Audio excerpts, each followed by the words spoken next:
نے قرآن مجید کے معنی اور مفہوم پر غور نہیں کیا تھا تو پھر وہ اہل ایمان کیسے بن گیا؟ سیدنا عمر فاروق رضی اللہ تعالی عنہ جو خلیفہ دوم ہے، جن کے لیے آقا علیہ السلام فرماتے ہیں کہ میرے بعد کوئی نبی ہوتا تو عمر رضی اللہ تعالی عنہ ہوتے، جن کے مخالفین آج ان کے اوپر بکواس کر رہے ہیں، اور پاک پیغمبر نے فرمایا تھا جب تمہیں اندازہ کرنا مشکل ہو جائے کہ حق پر کون ہے تو دشمن کے تیروں کا رخ دیکھ لینا، جس طرف دشمن کے تیروں کا رخ ہوگا وہ حق پر ہوگا۔ ہمیں عمر رضی اللہ تعالی عنہ پر شک بھی نہیں، لیکن پھر بھی دشمن کے تیروں کا رخ میرے عمر بن خطاب رضی اللہ تعالی عنہ کی طرف ہے، اور ہم الاعلان اللہ رب العالمین کی ذات کو گواہ بنا کر اور رب الرحمن کے نام کی قسم اٹھا کر کہتے ہیں میرے عمر فاروق رضی اللہ تعالی عنہ حق پر ہے، میرے عمر فاروق رضی اللہ تعالی عنہ جنتی ہے۔ کیوں نہ جنتی ہو؟ سیدنا عمر فاروق رضی اللہ تعالی عنہ کے قبول اسلام کے دو واقعات موجود ہیں۔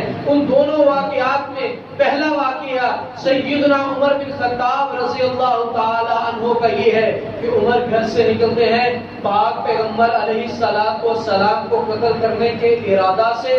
راستے میں کوئی بتا دیتا ہے عمر آپ کے بہن اور بہنوئی مسلمان ہو گئے، عمر ان کے گھر کی طرف چل پڑتے ہیں، ان کے گھر سے قرآن مجید پڑھنے کی آواز آتی ہے، عمر رضی اللہ تعالیٰ عنہ ان سے بھی مطالبہ کرتے ہیں جو تم پڑھ رہے ہو ہم مجھے بھی سناؤ۔ حضرت عمر رضی اللہ تعالیٰ عنہ کو قرآن سنایا جاتا ہے، قرآن زندگیاں بدل دیتا ہے، قرآن رشد و ہدایت کا سبب ہے، قرآن زندگیوں میں انقلاب برپا کر دیتا ہے۔ وہ عمر رضی اللہ تعالیٰ عنہ کہتے کئی بار ابا جان سے مار پڑی کہ تجھے اونٹ چلانے نہیں آتے، عمر تو کیا کرے گا؟ وہ قرآن نے ایسا انقلاب برپا کیا، 22 لاکھ مربع میل سے زائد حکومت کرنے والے وہ عمر رضی اللہ تعالی عنہ اپنی بہن سے مطالبہ کرتے ہیں مجھے قرآن سنائیے۔ قرآن سنا جاتا ہے، دل کی بہار بدل جاتی ہے، زندگی بدل جاتی ہے، عمر رضی اللہ تعالی عنہ بن جاتے ہیں۔ دوسرا واقعہ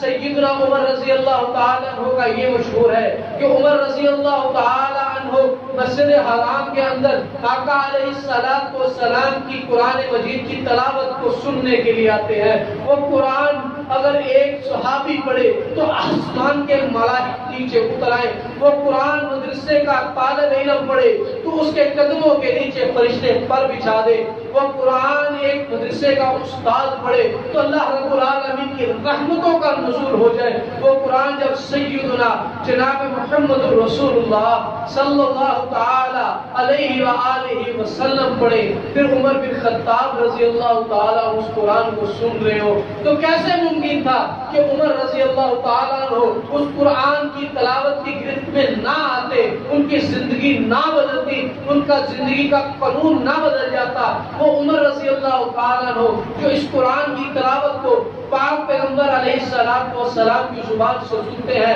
عمر رضی اللہ تعالیٰ عنہ کے کانوں سے ٹکراتی ہے، دل کے اندر پیوست ہو جاتی ہے، ذہن نشین ہو جاتی ہے، زندگی بدل دیتی ہے۔ وہ عمر رضی اللہ تعالیٰ عنہ جو اسلام کے دشمن ہے، وہ اس تلاوت قرآن کو سننے کی وجہ سے اللہ رب العالمین کے برگزیدہ بندے بن جاتے ہیں، پاک پیغمبر علیہ السلام کے سسر بن جاتے ہیں، خلیفہ دوم بن جاتے ہیں، داماد علی بن جاتے ہیں رضی اللہ تعالی عنہ۔